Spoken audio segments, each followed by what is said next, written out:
Shalom warga kerajaan. Hari ini di dalam Kingdom Daily Devotion berjudul Dijamah. Matius pasal yang ke-8 ayatnya yang kedua mengatakan begini. Tuan, jika Tuan mau, ini adalah seorang kusta yang mohon kepada Yesus. Jika engkau mau, Tuan dapat mentahirkan aku, menyembuhkan dia dari kustanya. Ini jawaban Yesus dan ini yang dia lakukan yang sangat luar biasa. Matius pasal yang ke-8 ayat yang ketiga, firman Tuhan mengatakan begini. Lalu Yesus mengulurkan tangannya.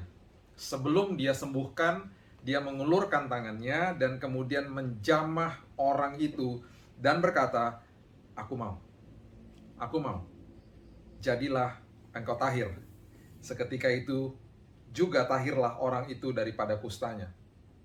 Perhatikan prinsip ini. Sebelum orang kusta itu disembuhkan secara fisik, Yesus tahu kebutuhan dia yang sangat penting.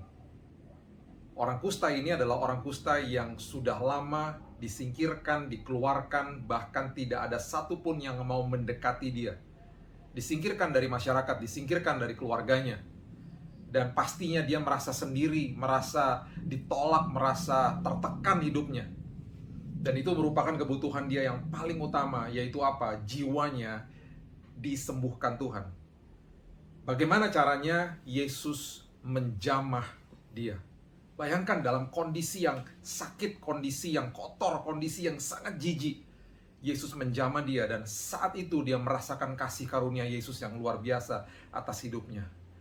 Baru setelah jiwanya dipulihkan, dalamnya ini dipulihkan, baru penyakitnya disembuhkan. Bapak Ibu yang dikasih Tuhan, seringkali kita minta A dijawabnya B sama Tuhan. Karena Tuhan tahu bahwa kita memiliki kebutuhan. Dan seringkali kita tidak sadar bahwa itu sesuatu yang sangat penting dalam hidup ini. Bayangkan ketika si kusta ini disembuhkan secara fisik dan di dalamnya dia masih merasa tertolak. Dia pasti akan merasa tetap minder untuk bergabung kembali dengan masyarakatnya dia.